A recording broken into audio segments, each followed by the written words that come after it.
Assalamu alaikum wa rahmatullahi wa barakatuh. Thank you all for coming.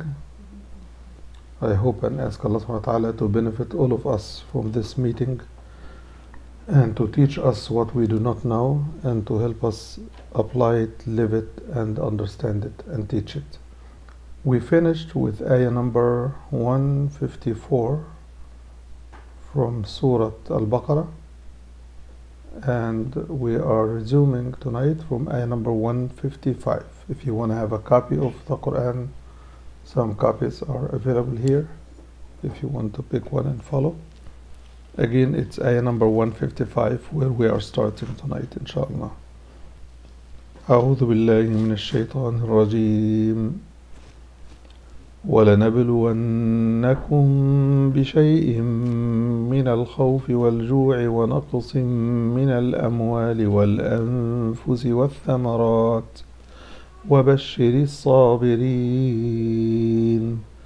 الذين إذا أصابتهم مصيبة قالوا إنا لله وإنا إليه راجعون أولئك عليهم صلوات من ربهم ورحمة وأولئك هم المهتدون.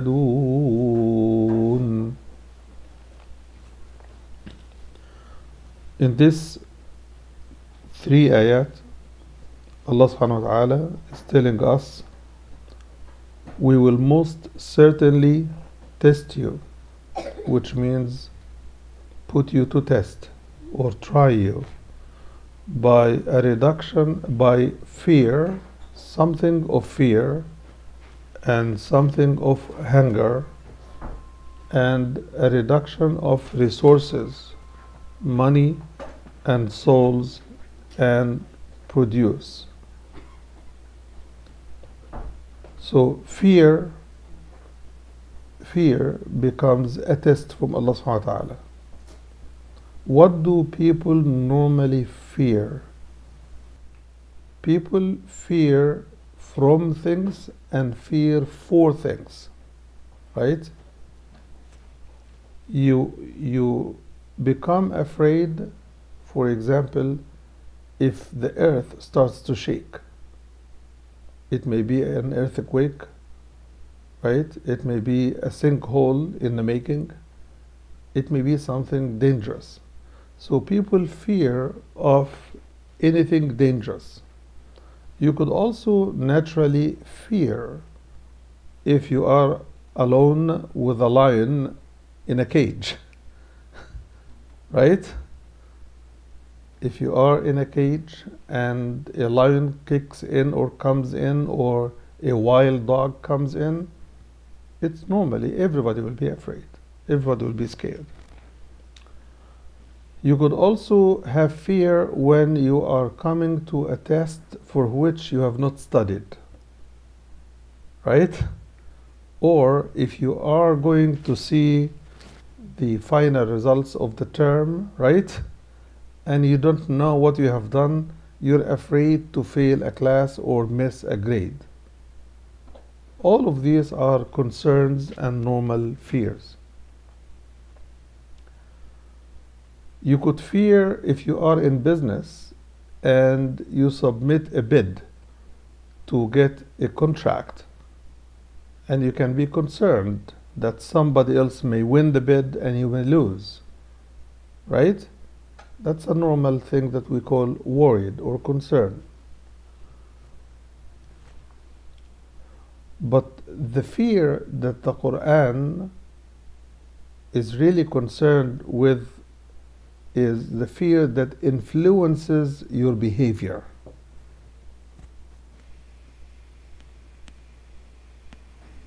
So,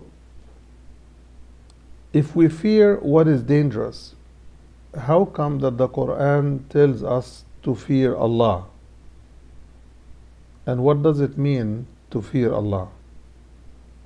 Allah is not dangerous. Allah is not a threat. Right? Allah does not lash out at anybody. Allah treats His creation in a known way that He tells us. If you do this, that's what you get. If you do that, then that is what you get. So Allah treats us in a rational, known way. Why should we fear Allah subhanahu wa ta'ala? Or what does it mean for the Quran telling us to fear Allah? Fearing Allah means that because the believer loves Allah so much more than any else, we should be very afraid to displease Allah. The closest I can bring it to your attention is if you have a friend or a relative or someone that you love so much and they are coming to visit you, right? What do? You organize the place, you clean your place, you prepare a good reception, right? You prepare good food, good drinks, things that you know they love the most, right? And you become somewhat concerned lest you do anything that may displease your guests. So if you regard someone as important or loved in your life, you take great care to do everything as perfect as you can, right? And if you do or get close to doing anything that is displeasing, right, or disappointing to your guests, you just try to change it immediately before they come, right? This is the kind of fear that we fear Allah.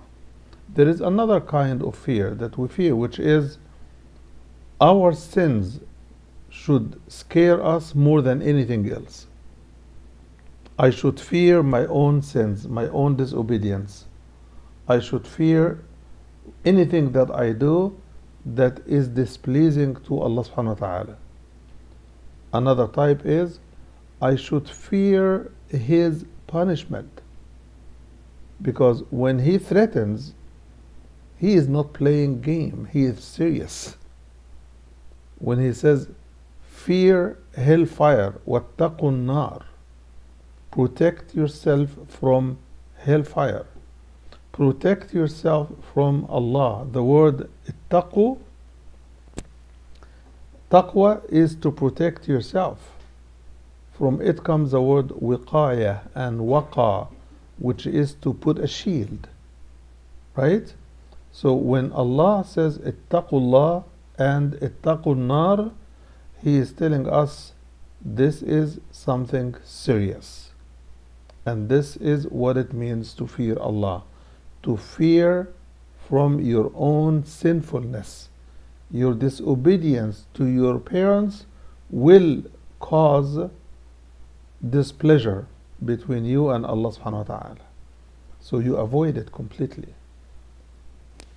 So here the ayah is saying, we will test you with something of fear and hunger.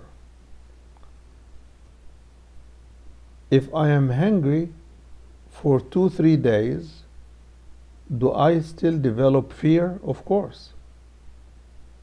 Of course. What is the fear? The fear of death. Because if I'm hungry for 3 days and there is no food, and I'm in the desert and I don't have nothing, it can cause fear. So fear and hunger also are connected. وَلَنَبْلُوَنَّكُمْ بِشَيْءٍ مِّنَ الْخَوْفِ وَالْجُوعِ. We will most certainly test you by something of fear and hunger. So when you see a whole community hungry because they are living, or thirsty because they are living in a drought, and the animals are dying, right? What does it cause? It causes concern, right? But for those who are living in this land, they would be afraid for their life. So it's not only a concern, it is real fear. And then وَنَقْصٍ مِّنَ الْأَمْوَالِ. So when somebody is put in a fearful situation, Allah puts them in that situation. It is to test them. Are they going to be patient, or are they going to despair? Are they going to submit and beg Allah for help and relief, or are they going to question Allah's wisdom and act recklessly and start despairing? Those are the questions that one needs to ask.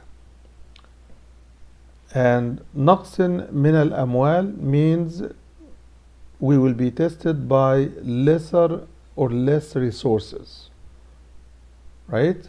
Wal anfus, somebody may have a child, somebody may have 3 children, somebody may have 10, somebody may have none, right? So those who have none, they wish they have some, and those who have some, they wish they have more, and those who have more and have trouble with some of them, they wish they had less. Everybody is tested, no matter how many children they may have. But naqs min al-anfus also means death, that when somebody dies, we lose somebody, right? Or we have less people. Our social network, our friends, when one of them, God forbid, dies, we miss them, okay? So this is naqs of anfus. Less souls are around us. وَالثَّمَرَاتِ produce. Produce is very important, whether it is vegetable or fruits or anything else.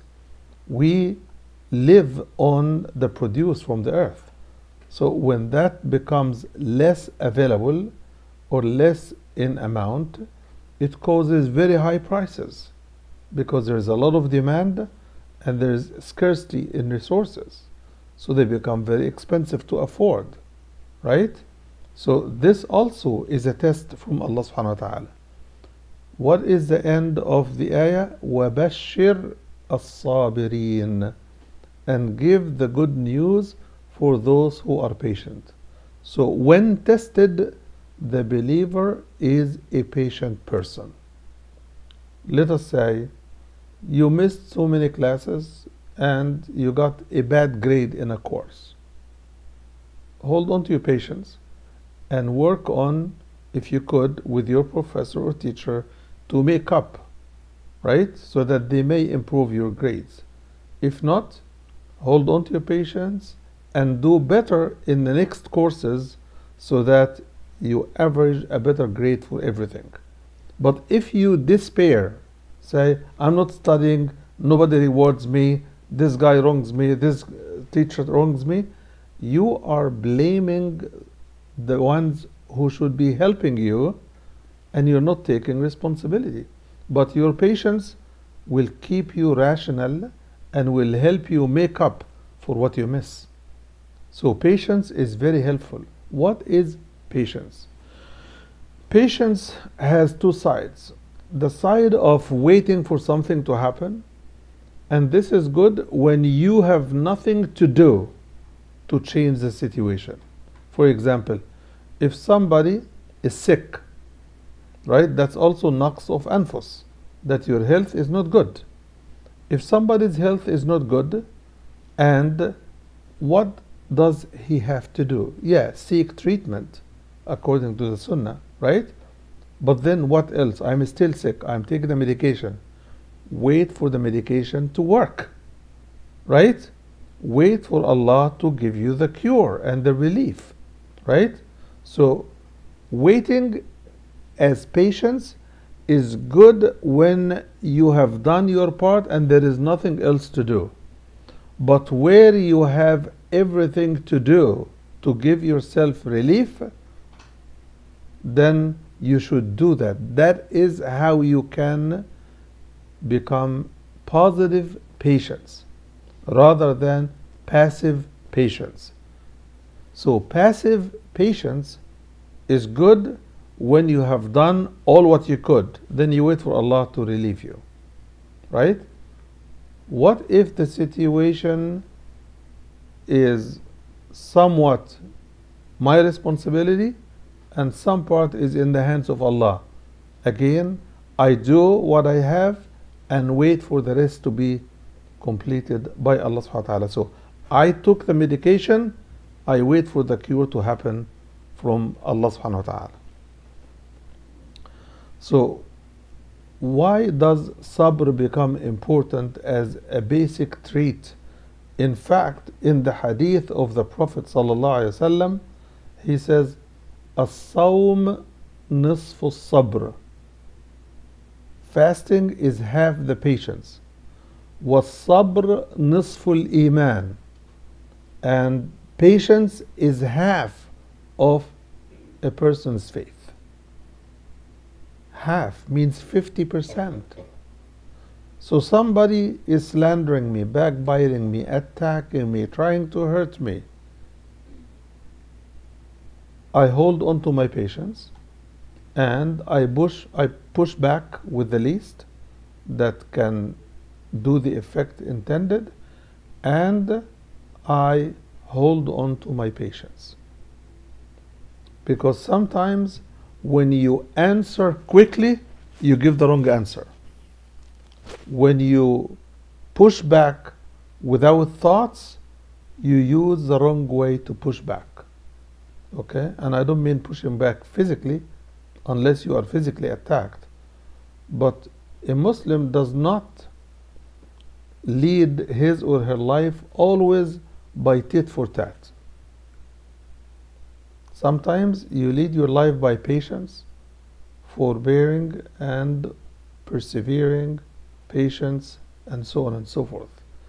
As Muslims, we always act based on our own morality, not the morality of other people. We have our own ethical rules and principles. We live by those. Okay? And when you're dealing specifically with people you love and respect, like your parents, your patience has to be 150%, not just 100%. Some of us, when we become angry, we forget that I'm talking to my mom, or I'm talking to my dad, or I'm talking to my older sister or older brother. We shouldn't. We should not forget whom we're talking to and what we owe them of respect. Because one day you will be the older brother, one day you may be the father or the mother, and you will demand respect of your own children. But for your children to respect you, for Allah to give you children who would respect you, you have to respect your own parents. In the hadith, the Prophet ﷺ says, "Birru aba'akum tabarrukum abna'ukum." Be nice, good, courteous, and respectful to your parents, so that your children will be nice, good, and respectful to you. Very, very important. And patience, holding on to my patience, is part of being respectful. Even if one of our elders lose their temper a bit or say something that may injure you or just may hurt you, morally speaking, be patient. Be patient. So, وَبَشِّرِ الصَّابِرِينَ, give the good news to those who are patient.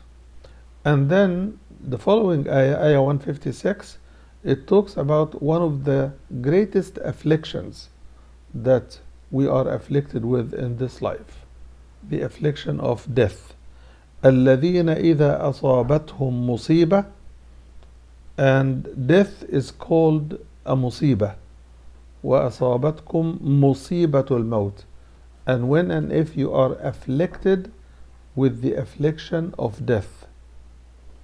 And I'm going to talk about the word musibah in a minute. الَّذِينَ إِذَا أَصَابَتْهُمْ مُصِيبَةٌ, those who, when and if they are afflicted with any type of affliction that is serious, قالوا إنا لله وإنا إليه راجعون. As I see a friend or a dear loved one pass away, I should say إنا لله وإنا إليه راجعون. But we need to understand, what does this statement mean and what it should create in us. When I say Inna Lillah, it means we belong to Allah. We all belong to Allah. We are His creation. وَإِنَّا إِلَيْهِ رَاجِعُونَ, and we are all going back. We are all returning to Allah. Returning from where? You know the word return, the Arabs use it for somebody returning back home. Huh? We return to Allah, which means Allah is where our home really is. And that's why the word used for those who lose their path to Allah, we are told in the Quran that they are lost. Lost means they lost their direction, going back to Allah. So where do they go? Where is Allah ultimately gonna be met? Where do we meet Allah ultimately? In Jannah, inshallah. Right? But those who do not go to Jannah, right? What do they meet and fight with in hellfire? Shaitan. So you need to keep this big picture that if you follow the guidance of Allah, your end place is paradise. If a person, God forbid, gets lost, where do they end up being? The lost ones, they are dumped in hellfire. That's where they end. And every group, they get what they work for.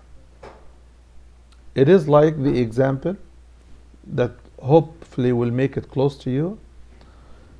If a group of you want to go to New York, if you know geography of where we live, do they take 95 north or south? North, right? But if the other group wants to go to Richmond, where do they go? North or south? South. This is very clear. So if somebody of the first group is found going south, and you ask them, where do you want to go? He says, New York. What do you tell him? Make a U-turn. No, but that's how people get to New York. What do you think of this guy? He either doesn't know geography, or he doesn't know where he's heading, or he cannot distinguish between 95 north and 95 south. Where is he heading? He's heading south. Right? And he's not going to get to New York. Okay? So the path to paradise is known, and the path to hellfire is known. And part of the function of information given in the Quran is to always point us who are the people of paradise, who are the people of hellfire, Ashabul Jannah wa Ashabul Nar, so that people always are aware of the choices they have. Then everybody will make a choice. If somebody says, I don't believe in a city called New York altogether, right? Will they go south or north? They will go south, right?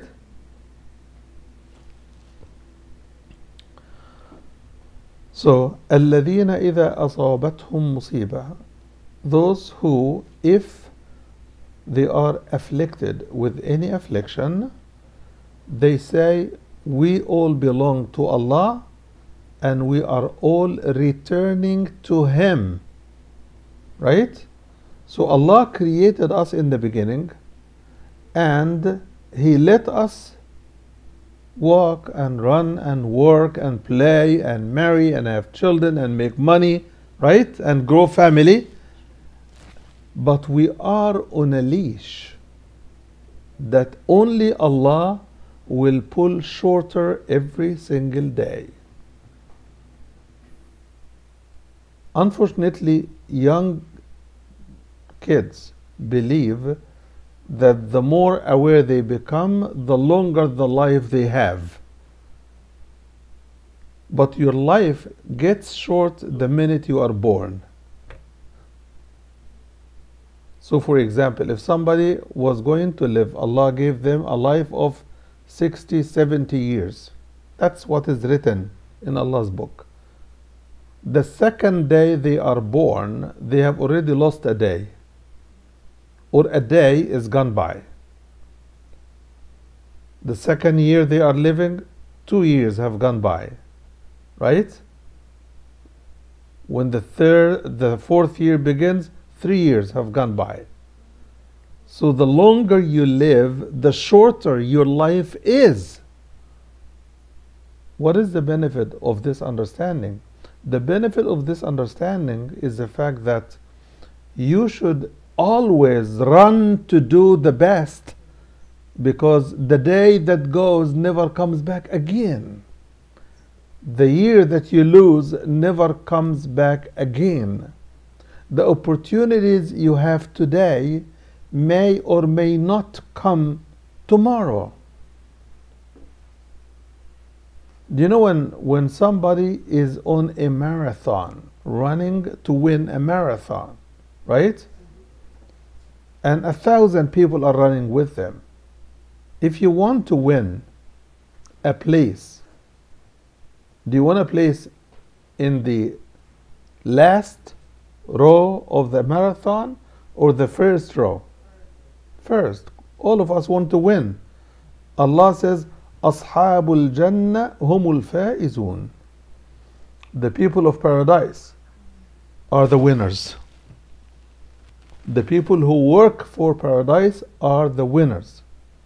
So as we are all running on our marathon towards Allah, the winners are the ones who will meet Allah at the end of the marathon. And to meet Allah, you have to work for paradise, because only the people of paradise will meet Allah face to face. The biggest reward you have in paradise is not the fruits you have there. It is not whatever is sweet. It is to see Allah without any barrier. You see, Allah lets us live here 60, 70, 100 years, 110, 120, 135 years. Noah lived more than 1,000 years, and he has never seen Allah. This excitement that you will see your Creator is a huge prize that we should all work for. Besides living eternally in His grace, in His care. So the understanding that we are all going back to Allah makes the impact of losing a loved one less damaging. What do you mean? I lose a loved one, but I know that I am also walking behind them right there, and I am going to leave life also, and I'm going to catch up with them in paradise. It gives hope rather than despair. It gives contentment rather than hopelessness. Right? But if, God forbid, and this is why people feel happy when somebody dies after living and leading a great life. So we pray janazah for many people, right? And when we know a person who lived his life in the mosque, caring for the Quran, caring for being righteous, caring for being obedient to Allah, submissive to Allah, caring for what pleases Allah, and running away from what displeases Allah, we say, good luck for him. Right? He is going into the most merciful hands. So we like it when somebody dies after doing everything good. And we feel sad for those who die away from the life of the Muslim, away from the masjid, away from obedience, away from following the orders of Allah subhanahu wa ta'ala. Why? Because we are afraid and concerned about their fate. Where will they end up? Will Allah forgive them, or will Allah punish them? So, if you want to be comfortable in the hereafter, you have to put your effort here. This is a life of working, and it is not a life for rewarding. Many of us want to be rewarded and rewarded immediately. But Allah says, no, your ultimate reward is in the hereafter. But here, if you follow Islam, Allah promised to let you lead a good life. لَنُحْيِيَنَّهُ حَيَاةً طَيِّبَةً. Those who follow Allah's rules, we will let them lead a good life. They will live a good life. It doesn't mean that they will have billions. The Prophet didn't make millions or billions of dollars. Was he not loved by Allah? In fact, was there anybody who was as loved by Allah as him? No. So what is good in his life? What was good in his life is the Prophet, by living a life of obedience, submission to Allah, commitment to fulfill his responsibility and his mission, he was also only concerned about Allah's pleasure with his level of performance. Is he doing a great job, or is he not? So don't assess Allah's acceptance according to how large is your bank account, or how big a title people give you. No. Or how many people support you. Your pleasure should be sourced from one place. And this is part of the mercy of Allah subhanahu wa ta'ala. Part of the mercy of Allah is that He tied our happy life, He tied our happiness with our obedience only to Him. So He is the only one you should be concerned with. And all others, including parents, their pleasure should not be at the expense of the pleasure of Allah subhanahu wa ta'ala. وَإِن جَاهَدَاكَ عَلَىٰ أَن تُشْرِكَ بِي لِتُشْرِكَ بِي مَا لَيْسَ لَكَ بِهِ عِلْمٍ فَلَا تُطِعْهُمَا. If your parents start to struggle with you, to push you away from the obedience of Allah, the Quran says, do not follow them. You see how much the Quran insists that we be good and nice and kind to our parents? The Quran says, only if they try to push you away from the path of Allah, then don't obey them. But continue to give them the best of your companionship. وَصَاحِبْهُمَا فِي الدُّنْيَا مَعْرُوفًا. Even if they were non-Muslims, you accompany them with your good manners, with your good, kind treatment.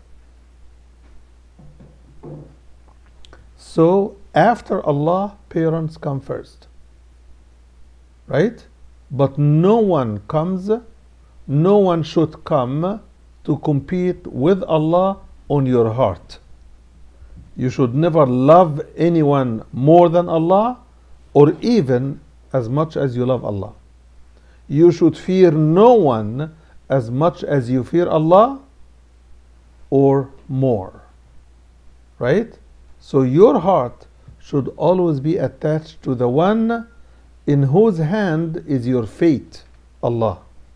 Okay?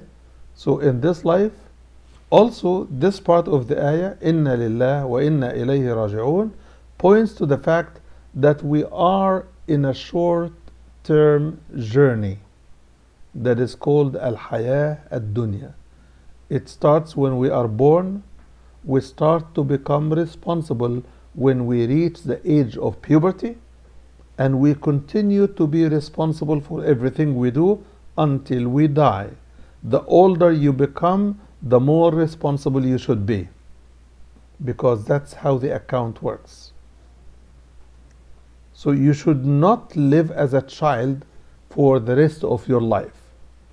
You are a baby, then you become a young child, then you become an older child, then you become a youth, then you become a young man, then you become a full-fledged man, then you become a full grown-up, mature and responsible man or woman.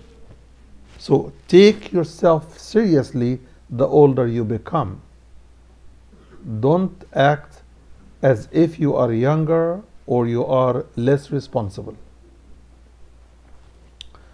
Inna lillah wa inna ilayhi raji'un also puts us all on one ship. This ship is life and the earth on which we live. We are in a short-term journey. The journey's time starts between our birth and finishes at our death time, and we are all going to die. كل من عليها فان. Anyone on the face of this earth will perish one day. So when we lose someone to death, we are not actually losing them for good, but until we ourselves catch up and die. Right? So when somebody dies, what should we say? Inna lillah wa inna ilayhi raji'un. Could we say it again? Inna lillah. Can we say it together? Inna lillah wa inna ilayhi raji'un. What does it mean? We all belong to Allah. We are all going to return to Allah. This is a serious and beautiful reminder that we should not despair when somebody dies. Even if the person dying is someone that we rely on, like, God forbid, moms and dads, they die all the time. Right? Nobody will live forever. Oh, but that's my dad. Yes. Who's going to provide for me?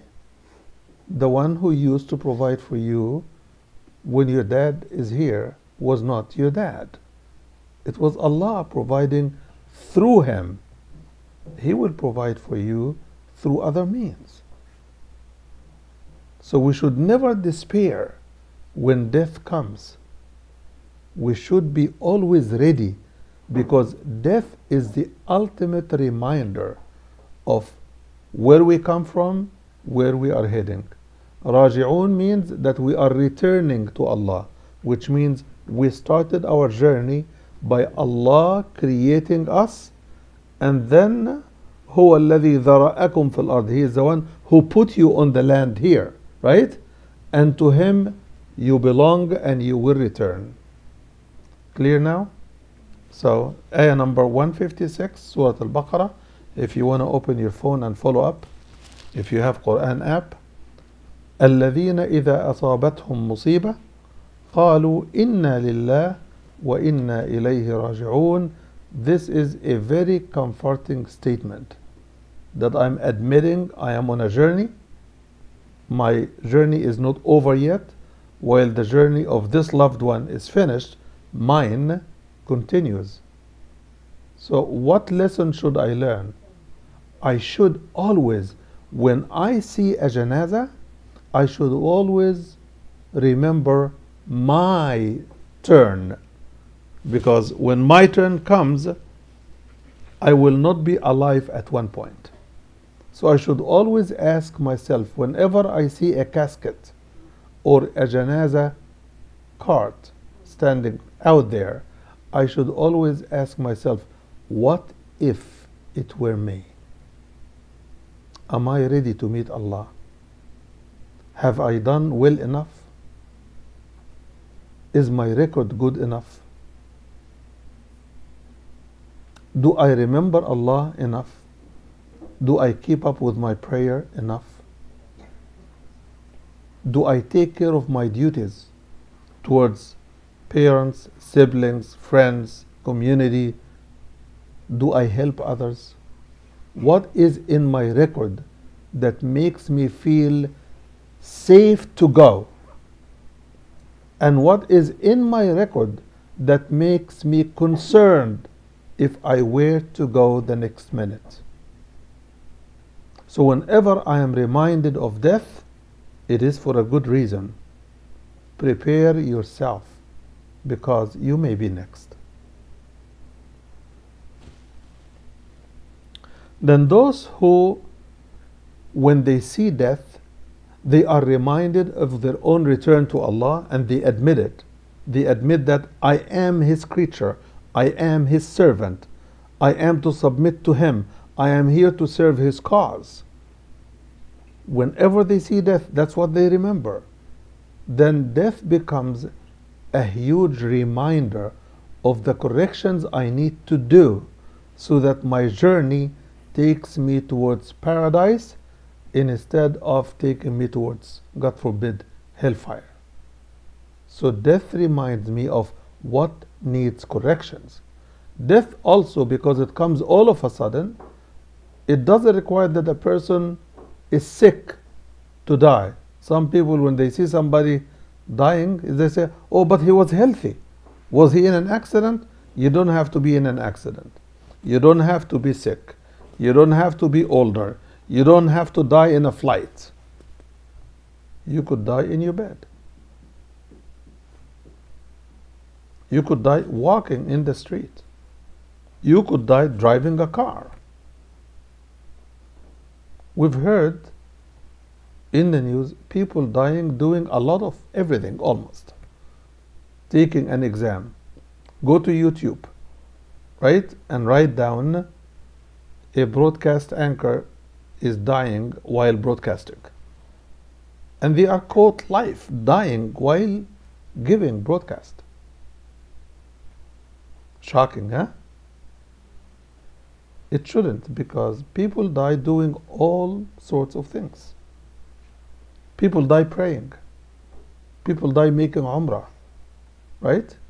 People die reaching out to an elderly to help him or her. People dying visiting a sick one. The sick is alive, right? And the doctor dies before the sick. It happens. So death is not tied with any human condition. It is only tied with the length of the string, the leash that Allah gives you. As we mentioned in the beginning, that everyone is sent on a leash, and the leash is in the hands of Allah. The leash is how long your life is, and every day it gets a day shorter. Every year it gets a year shorter, not longer.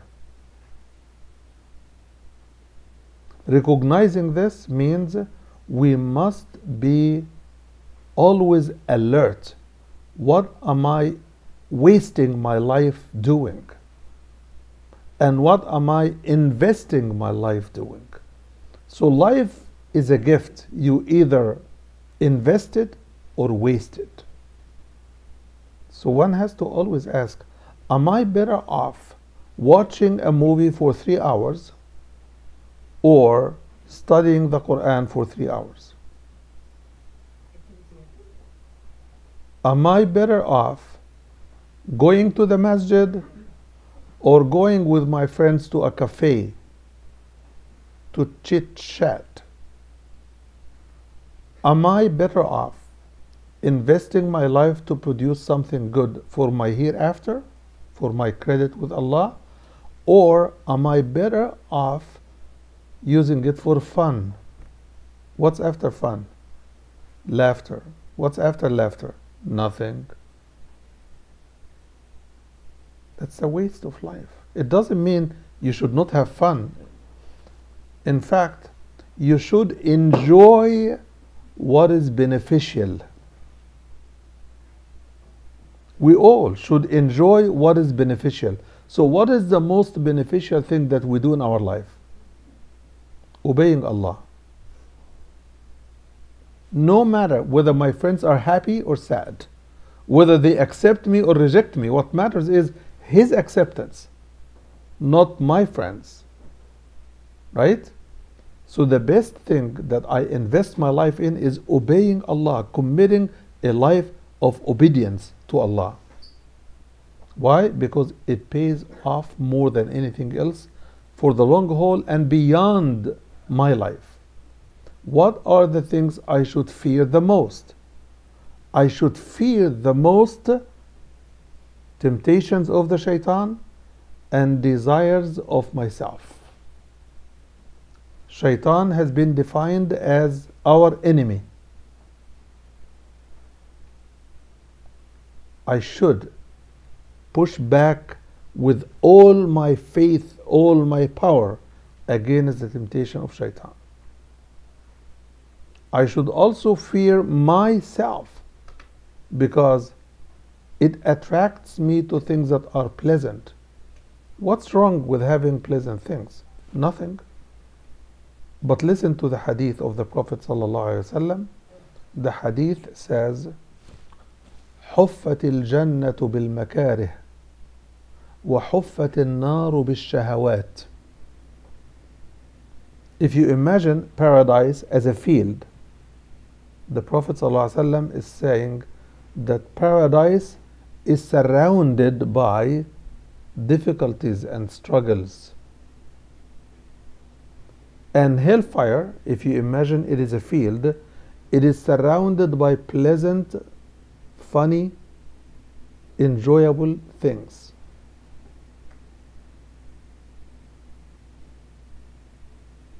So when I am presented with the option of doing something difficult but beneficial, and doing something that is pleasant but it leads to nothing, what is my clear choice as a believer? What is my clear choice? I'm asking. I can't hear you. To choose to do what is beneficial even if it is difficult. Not everything beneficial is difficult, and not everything pleasant is easy, nor is everything easy beneficial. No. But most of the time, the things that we regard as difficult, they bring you some benefit. Let me give you some example. Which is more pleasant? To slide from the top of a mountain, a snowing mountain, right? To slide from the top is more pleasant, or to climb is more pleasant? Slide, right. Everybody enjoys sliding on a snowy slope, right? It's fun, it's pleasant. But where does it take you at the end? The bottom, the lowest. Which means what? Even if I want to slide, I need to climb some. Right? So there is no joy until I put the effort first. If you want to slide, you have to climb. Right? So what is the ultimate pleasure that we all vie to get? It is to go to paradise, right? So I have to cross over all hurdles. I have to keep climbing in my life until I get to the top. And I want to get to the peak before I die, so that when I go cross the bridge and die, I end up on the top of paradise, and I can slide and enjoy the rest of eternity. Do you understand now?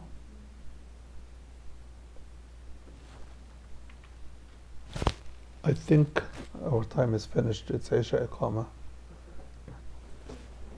I want to ask you, is there anything I said that raised a question in anybody's head? Is there anything I said that raised a question that you want to ask? Balance. How do we balance between the distractions of dunya and gaining the pleasure of Allah? It doesn't need balance. Or handling the distractions and gaining the pleasure of Allah. You push against distractions by engaging in what is obedient and what is submissive and what's helpful. Do what benefits you. This is a hadith of the Prophet ﷺ. احرص على ما ينفعك. Be keen to do what benefits you. واستعن بالله. And seek help from Allah. ولا تعجز. Do not cripple yourself. Don't say, I cannot do this, or I don't like to do this. Those frivolous excuses should not be part of our vocabulary.